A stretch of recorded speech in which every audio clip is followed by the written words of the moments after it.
EVM ஓட்டு machine அப்படிங்கிறது வந்து இந்திய மக்களை ஆரிய பார்ப்பனர்கள் ஆரிய பிராமணர்கள் நம்மள வந்து அடிமைப்படுத்துறதுக்காக கண்டுபிடிச்ச ஒரு சூழ்ச்சி கருவி. இதை வந்து மக்கள் வந்து தெளிவா புரிஞ்சுக்கணும். 1977 காலகட்டத்துல இந்திய மக்களுக்கு அன்னைக்கு வந்து பெருமளவுக்கு வந்து கல்வி அறிவே இல்லாத ஒரு சூழ்நிலை. அந்த சூழ்நிலையில வந்து இவங்க வந்து ஸ்டார்ட் பண்றாங்க. இந்த இவிஎம் அப்படிங்கிற டிபேட் வந்து ஸ்டார்ட் பண்ணி இந்தியால வந்து கொண்டு வராங்க.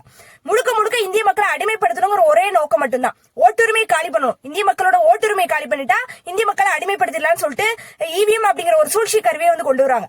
எல்லா துறைகளையுமே வந்து ஆரிய பிராமணர்களோட ஆதிக்கம் தான். இது வந்து கல்வியா இருக்கட்டும், வேலை வாய்ப்பா இருக்கட்டும், அரசு பதவிகளா இருக்கட்டும், எல்லாத்துலயுமே வந்து அவனுங்க தான் வந்து மேல இருக்கணும். அதான் அவங்களோட நோக்கம். மத்த எல்லா மக்களும் கீழே இருக்கணும், அடிமையா இருக்கணும், அழிஞ்சு போகணும். நான் இந்தியாவை நாசப்படுத்தணும்.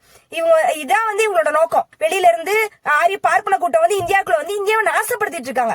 இப்ப இந்த யுத்தத்துல வந்து நம்ம வந்து ஜெயிக்கணும் அப்படின்னா இவிஎம்க்கு எதிராக போராடணும். ஆனா எந்த எதிர்கட்சியும் போராட மாட்டாங்க, போராட விட மாட்டாங்க. இந்த கட்சிகளை வந்து ஆரிய பார்ப்பனர்கள் வந்து இந்த கட்சி தலைமையா இவிஎம்க்கு எதிராக போராட அனுமதிக்க மாட்டாங்க. நம்ம என்னதான் வந்து கீழ இருந்து வந்து நெருக்கடி கொடுத்தாலும் எல்லா கட்சிகளுமே, அது காங்கிரஸா இருக்கட்டும், திமுக இருக்கட்டும், தவேகாவா இருக்கட்டும், கம்யூனிஸ்ட் கட்சிகளா இருக்கட்டும், இந்தியால இருக்கக்கூடிய எல்லா எதிர்கட்சிகளுமே இந்த ஆரிய பிராமணர்கள் வந்து என்ன சொல்றாங்களோ அதெல்லாம் வந்து கேட்பாங்க. அதுக்கு கட்டுப்பட்டு தான் நடப்பாங்க. அவங்களோட கட்சி தலைமை கீழ இருந்து என்ன நெருக்கடி கொடுத்தாலும் கேட்க மாட்டாங்க. இவிஎம்க்கு எதிராக போராட சொன்னா வந்து கேட்கவே மாட்டாங்க.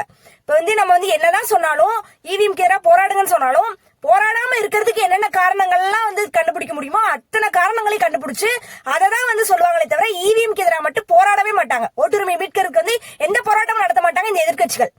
இப்ப இந்த கட்சிகளை வந்து நம்ம வந்து தாங்கி பிடிச்சுக்கிட்டு முட்டு கொடுத்துட்டே இருந்தோம் அப்படின்னா வந்து அடுத்த தலைமுறை காலியாயிரும், அடுத்த தலைமுறை வீணா போயிடும். கட்சிகள் முக்கியமா, இந்த கட்சிகளை வந்து நீங்க வந்து தாங்கி பிடிக்கிறது, முட்டு கொடுக்கறது முக்கியமா, அடுத்த தலைமுறை முக்கியமான்னு சொல்லி மக்கள் தான் யோசிக்கணும். முக்கியமா வந்து தமிழ்நாட்டு மக்கள்.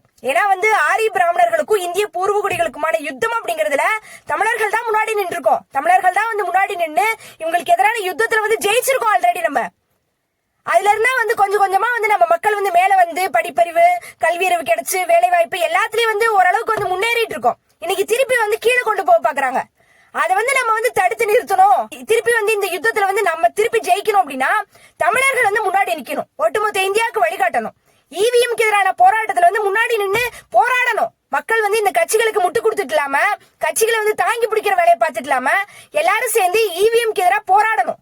இவிஎம்க்கு எதிராக போராடி இந்த ஆரிய பார்ப்பன கூட்டத்தோட ஆதிக்கத்தை வந்து நம்ம வந்து வீழ்த்தணும். அவங்களோட சதியை வந்து வீழ்த்தணும், அவங்களோட சூழ்ச்சியை வந்து வீழ்த்தணும்.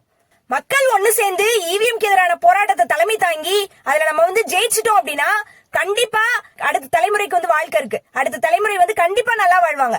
அவங்களுக்கான வேலை வாய்ப்பா அவங்க வந்து என்ன பண்ணணுமோ அவங்க வந்து பாத்துப்பாங்க. இந்த ஆரிய பார்ப்பன கூட்டத்தை வந்து நம்ம வந்து தோக்கடிக்கணும். இவிஎம்க்கு எதிராக போராடி அவங்களை தோக்கடிக்கணும். அதுல நம்ம மக்கள் எல்லாரும் ஒண்ணு சேர்ந்து நின்று போராடணும்.